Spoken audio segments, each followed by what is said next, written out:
नमस्कार। आपका बात 25सी में स्वागत है। तो बात 25सी में बहुत दिनों बाद हम फिर बात कर लेते हैं कि भारत की जो विभिन्न राज्य हैं उनकी आर्थिक स्थिति क्या है, यानी कि वहाँ के जो लोग हैं, वहाँ के जो निवासी हैं, उनकी पर कैपिटा स्टेट जीडीपी कितनी है, यानी कि उसमें जितना भी उत्पादन होता है प्रोडक्ट और सर्विसेज का, और उसकी जो टोटल वैल्यू कितनी है, और उसको भाग दे दिया जाए वहाँ की जनसंख्या से, तो एक तरह से ये बताती है।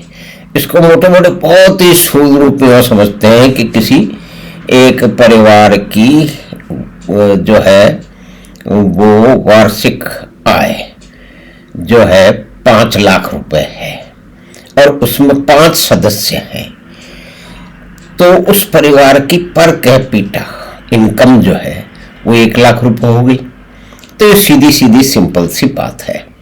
और इसमें हम तुलनात्मक अध्ययन करेंगे 10 साल का, क्योंकि हमारे देश के महान विद्वान जो लोग हैं वो ये कह रहे हैं कि देश का भट्टा बैठ गया, देश डूब गया, बेच दिया देश को।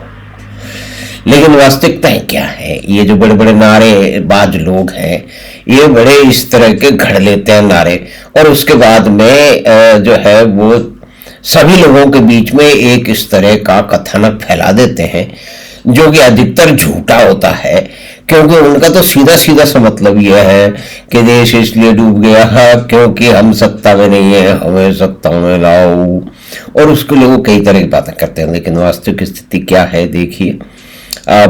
ठीक है कि देश में अलग सरकार है, केंद्र की सरकार अलग है, राज्यों में भी सरकार पहले से अलग है, लेकिन उसमें से सबसे अमीर कौन है, गरीब कौन है, यानी कि देखिए कि गरीब कौन है। तो हम ये मान के चलते हैं कि वो राज्य जहां पे गरीबों के लिए बहुत सारा काम किया गया, यानी कि नारे तो कम से कम लगाए ही गए कि समाजवाद के नारे लगाए कि हम समाजवाद लाएंगे, वहां पे जेपू बाबू आए, वहां पे फिर उत्तर प्रदेश में मुलायम सिंह जी आए, फिर लालू यादव आए, और न जाने कितने लोग आए, है ना, लोहिया साहब आए। उन सब ने कहा कि समाजवाद, और संपूर्ण क्रांति का आंदोलन जो हुआ उसमें भी यह कहा गया था कि समाजवाद आएगा, सब कुछ बराबर हो जाएगा। तो ये मुख्य बात ये थी। तो जेपी बाबू भी तो ये कहते थे ना, लेकिन जेपी बाबू के चेलों ने निरंतर राज किया है एक राज्य पे भारत के, तो वो तो आज सबसे संपन्न होना चाहिए, यानी कि गरीबी दूर होगी तो संपन्नता बढ़ेगी। तो वो राज्य तो है देखिए बिहार। बिहार की अपनी एक अलग कहानी है आज, और बिहार, और फिर उसके बाद पास में है उत्तर प्रदेश।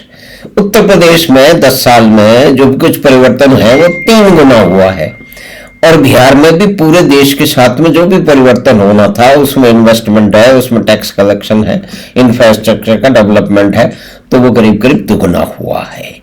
लेकिन आज भी बिहार सबसे नीचे के पायदान पे खड़ा है। लेकिन ऐसा है क्यों?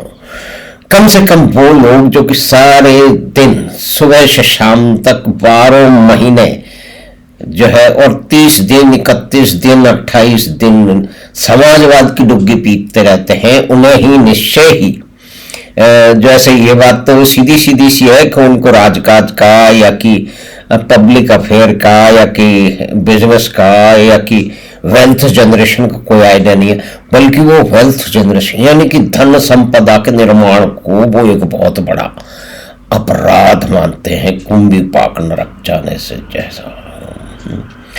तो बिहार की आज भी, अब देखेंगे 2 आंकड़े हम कर लें, जैसे देश की है तो 2014 में, यानी कि 10 साल का तो लेना पड़ेगा ना, 2014 में भारत की जो पर कैपिटा इनकम है तो वो करीब 98,000 यानी कि 1 लाख रुपए के आसपास थी। आज कितनी है भाई? जीडीपी डबल हो गई, 2.1 से 4.2 हो गई अभी। तो उसी हिसाब से जो पर कैपिटा इनकम भी बढ़ गई, वो हो गई अब 2,12,000 रुपए के आसपास। तो बिहार, जहाँ के हमारे इतने सारे समाजवादी चिंतक, विचारक, राजनेता, और बिहार वो भी तो राज्य है ना कि जो सबसे अधिक सिविल सर्वेंट में उनका कंट्रीब्यूशन है। चलिए वो एक अलग बात है। तो कुल मिला के यहाँ बात है कि बिहार की जीडीपी 2014 में 28,000 के आसपास थी, 28,600 थी। अब कितनी हो गई है माशे, अब करीब करीब डबल होकर के पहुंच गई है वो 60,000 रुपए के आसपास। कुछ दिनों पहले ये 54,000 रुपीज यानी कि 54,000 रुपए के आसपास थी। उत्तर प्रदेश का क्या हुआ? उत्तर प्रदेश में जो परिवर्तन आया है वो देखना समझना है, क्योंकि उत्तर प्रदेश की जनसंख्या देखिए 20 करोड़ 22 करोड़ से भी अधिक है, यानी कि पाकिस्तान के बराबर है, एक कंट्री के बराबर है। कहते हैं कि दुनिया में अगर कोई देश होता ये तो छठा सातवां साइज का देश होता। तो उसके जनसंख्या में उसमें जो परिवर्तन हुआ है वो बिहार से 1.5 गुना हुआ है। यानी कि बिहार देश के साथ में मंतर गति से धीरे धीरे ऊपर जा रहा है, लेकिन उत्तर प्रदेश अधिक तेजी से ऊपर जा रहा है। उसके कारण तो आप देख लीजिए कि वहां पे समाजवाद की अभी डुग्गी पिटी पूरी की पूरी तरह से समाजवादियों की हार हो चुकी है। वो ठीक है कि पिछले चुनाव में वो कुछ जो है नारेबाजी करके पहले से ले आए, लेकिन वहां की स्टेट की गवर्नमेंट में वो लोग नहीं है, वहां योगी बाबा चल रहे हैं। तो ये एक मुख्य परिवर्तन है कि बिहार की कैपिटा इनकम 2014 में 28,600 थी, अब बढ़कर के 60,300 हो गई है, जबकि उत्तर प्रदेश की थी 42,100 और वहां से बढ़ के अब हो गई है 1,14,500। और ये देखिएगा दोनों जो स्टेट है ना ये लैंड लॉक स्टेट है, लेकिन उससे क्या होता है संसाधनों के उपयोग और वह परिस्थितियों पे और उन पर निर्भर करता है। तो सबसे अधिक जीडीपी तो रही है किसकी? सिक्किम की। सिक्किम की 2014 में थी करीब 2014 में थी 2,14,000 और अब करीब करीब 5,90,000 के आसपास पहुंच गई है। और इसी तरह की परिस्थिति है गोवा की। गोवा पहले आगे था, आपको गोला कभी 2014 में जो है वो 2,90,000 रुपए के आसपास था, आज वो 5 लाख से ऊपर है। तो ये परिस्थितियां हो गई हैं। और दिल्ली भी तो रिच स्टेट है, छोटा सा स्टेट है, सिटी स्टेट कहते हैं उसको थी करीब 2.5 लाख रुपए पर कैपिटा इनकम थी, अब बढ़ करके वो 4,60,70,000 रुपए के आसपास खड़ी हुई है।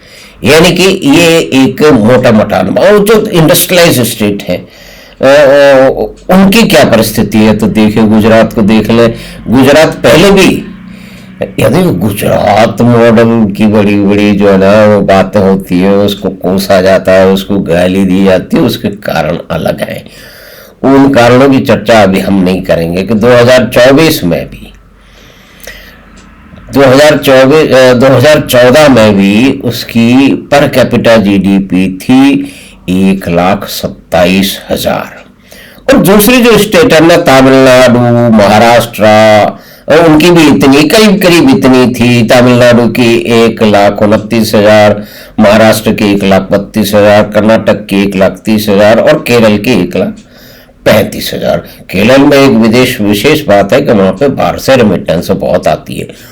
और देखिए गुजरात महाराष्ट्र और तमिलनाडु ये जो है ये यहाँ पे सी पोर्ट है, ये लैंड लॉक नहीं है। इसमें कर्नाटका लैंड लॉक है, लेकिन कर्नाटका में इंडस्ट्रियल डेवलपमेंट और आईटी का एक मुख्य पात्र बना है, उसका एक ये कंपोनेंट है। तो कुल मिलाकर के बात ये हुई कि देश की रिच स्टेट कौन है तो रिच तो है सबसे छोटी स्टेट है, यानी कि छोटी स्टेट होने में फायदा है ये हम मोटा मोटा मान सकते हैं। तो क्यों ना छोटी स्टेट बना दी जाए ताकि रिसोर्सेज का बेटर एलोकेशन हो। तो इसके अंदर जो है ये कुल मिला के बात समझ में आई कि करीब करीब डबल हो गई है कम से कम। तो इसका मतलब ये जो एक कथानक हमें सुबह शाम हमारे बुद्धिजीवी बताते हैं कि देश बिक गया बर्बाद हो गया, वो पूर्ण तरह से झूठा है। और ये आंकड़े कहीं भी आप देख सकते हैं, आप ढूंढिए इंटरनेट पे आपको मिल जाएंगे, कई तरह के वेबसाइट वहां मिल जाएंगे, वहां से कंपेयर कर लीजिए और देख लीजिए। यानी कि देश आगे बढ़ा है। पुअर स्टेट वही है बड़ा ही दुर्भाग्य है कि पुअर स्टेट एक बहुत ही जिसको कहते हैं कि महत्वपूर्ण रहा है बिहार, अब उसमें कोई और कारण नजर नहीं आता है। मुझे तो ये कारण नजर आता है कि वहां पे समाजवादी राज रहा है, अधिकतर समाजवादी राज है, आज भी चल रहा है। उत्तर प्रदेश में परिस्थिति बदल चुकी है। तो हमें आशा है कि छोटी सी बातचीत देश की अमीर और गरीब रियासतों के यानी कि स्टेट के बारे में हुई, उनकी पर कैपिटा इनकम के हिसाब से। तो हमें आशा है कि ये बातचीत आपको पसंद आई होगी। तो आप चैनल बात 25 को सब्सक्राइब करें और लिंक अपने मित्रों और परिवार के साथ साझा करें। हम आपसे फिर मिलेंगे बात 25 की अगली बात में। धन्यवाद, नमस्कार।